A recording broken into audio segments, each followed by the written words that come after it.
நாட்டின் சுற்றுச்சூழல் மற்றும் பசுமையை பேணி காத்து தேசத்திற்கு தொண்டு செய்யும் அனைத்து தனிநபர்கள் மற்றும் நிறுவனங்களை அங்கீகரித்து கௌரவிக்கும் வகையில் பசுமை இந்தியா விருது வழங்கும் நிகழ்வு அண்மையில் புதுதில்லியில் நடைபெற்றது.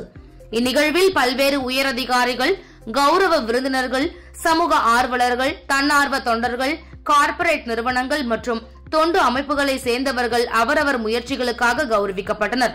அந்த வகையில் கல்லூரியின் தரிசு நிலத்தை நகர்ப்புற பசுமை காடாக மாற்றியதில் டாக்டர் சசிகாந்த தாஸின் சிறந்த பங்களிப்பை பாராட்டி சுற்றுச்சூழல் மற்றும் பசுமை முயற்சிகள் என்ற பிரிவின் கீழ் பசுமை இந்தியா விருது வழங்கப்பட்டது. இந்த விருதானது கல்வி நிறுவனங்களில் பசுமை முயற்சியை மேற்கொண்டதற்காக வழங்கப்பட்ட விருது இதுவாகும். கல்லூரியின் நகர்ப்புற பசுமை காடுகளில் புத்தர் தோட்டம், கொரோனா நினைவு பூங்கா, சங்கம் நீர் சேமிப்பு குளம், சோழர் மற்றும் வீரபாண்டிய கட்டபொம்மன் மற்றும் வேலு நாச்சியார் பெயரிடப்பட்ட பல்வேறு தோட்டங்கள், அமைதி வனம், NSS கார்டன், பாண்டிச்சேரி பாரம்பரியத்தை விவரிக்கும் கிராஃபிட்டி, இயற்கை சூழலுடன் உள்ள திறந்தவெளி வகுப்பறை, பழத்தோட்டம் மற்றும் மாணவர்களின் சுவர் ஓவியங்கள் உள்ளன.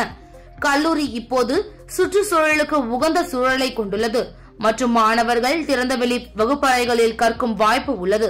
கல்லூரி வளாகத்தில் உள்ள அரிய வகை மரங்கள் மற்றும் செடிகள், கொடிகள் மற்றும் பூச்செடிகள் மாசு இல்லாத காற்றை வழங்குகிறது. பசுமை வளாகத்தின் ஒரு பகுதி முயல்கள், வாத்துகள் மற்றும் புறாக்களின் வாழ்விடமாகவும், பறவைகள், பட்டாம்பூச்சிகள் மற்றும் தேனீக்களின் புகலிடமாகவும் மாறியுள்ளது.